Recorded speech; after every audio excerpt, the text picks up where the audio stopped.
Actually, just yesterday at 1 a.m., before the 5 a.m. rehearsals, I was in my very creative state, and I was thinking of "Let Me In," because I'm like, "Let me in, not by the hair of my chinny chin chin." For people that don't know what that is, that's from the Three Little Pigs. You know, they're my friends on Facebook. I'll hook you up. These cross-cultural sayings. Gishmalats, gishmalats. I'd rather not translate what comes after. I don't understand how you guys trust me with these microphones every single year. Now, raise your hands if you've heard about LogMeIn, Prezi, Ustream, and NG. Quite a few of you. That's great. However, I am tired of hearing about just these Hungarian startups. Don't get me wrong, they have incredible business models, incredible teams, and an impressive track record that we can all be proud of and only hope to achieve one day. But I'm sure that you all agree that we want to hear more about the new kids on the block, the new guardians of the galaxy. And you know what else I'm sick and tired of? Global startup databases getting Central and Eastern European startup count data way off, and even us locally not knowing what we have to cook with, not knowing who the local startups are, not knowing what the hell is going on. Sure, if Central and Eastern Europe were a startup, its one-liner would read, "Western aspirations with Eastern opportunities."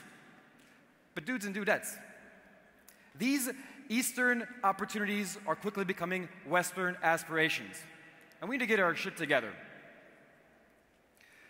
So today we are launching our beta version of Rocket Shepherd, a platform that will help begin comparing Central and Eastern Europe to its global startup competitors. So we'll take all of the Central Eastern European competitors and we'll compare them to all of the global startups. We'll highlight the shortfalls, and then we'll recommend personalized remedies that they can buy through us or through our partners to fill in the gaps so that they catch up.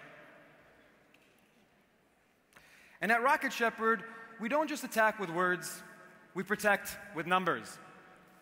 Now, I don't want to get too much into this, because we're kind of low on time. And we also posted earlier today on Facebook a detailed infographic about the Hungarian startup ecosystem that I've been wanting to do since the past 11 years. So don't forget to go to Rocket Shepherd on Facebook and to like us. We like our daily dose of dopamine.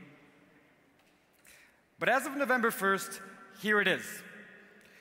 Our crawling algorithms and research team identified 1,613 individual startups that had been mentioned as startups as far back as we could possibly technologically look.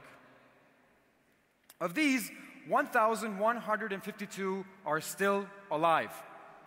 152 are in the dead pool, and 309 were misclassified by those global startup databases. Now, if we just look at the active and dead pool, that brings us up to 1,304 startups.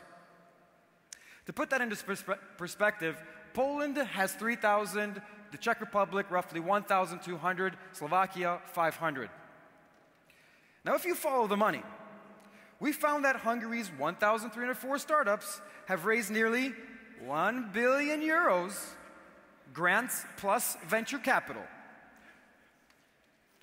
But if you look at just the past 5 years, at only those startups that were founded in or after 2014, we find that 214 million euros went into funding startups and 178 came out as gross sales revenue. We're still down 36 million, and that puts us at a negative 17% return over 5 years. But no worries, because the 1,304 startups, the startup ecosystem as a whole, just over the past 5 years, has generated a total of 2.9 billion euros. Impressive for a small country with big dreams. Now, as for the top 3 verticals in Hungary, 93 in healthcare and life sciences, 64 in education technology, 63 in marketing and advertising. The top 3. What's also interesting is that only 20% of Hungarian startups had any app whatsoever. But what's really cool is that the average age of the founders was 38 years old. So veterans of childhood, you're still in the game. But what would all of this data sound like if we were to put it into a new song today, a sort of startup anthem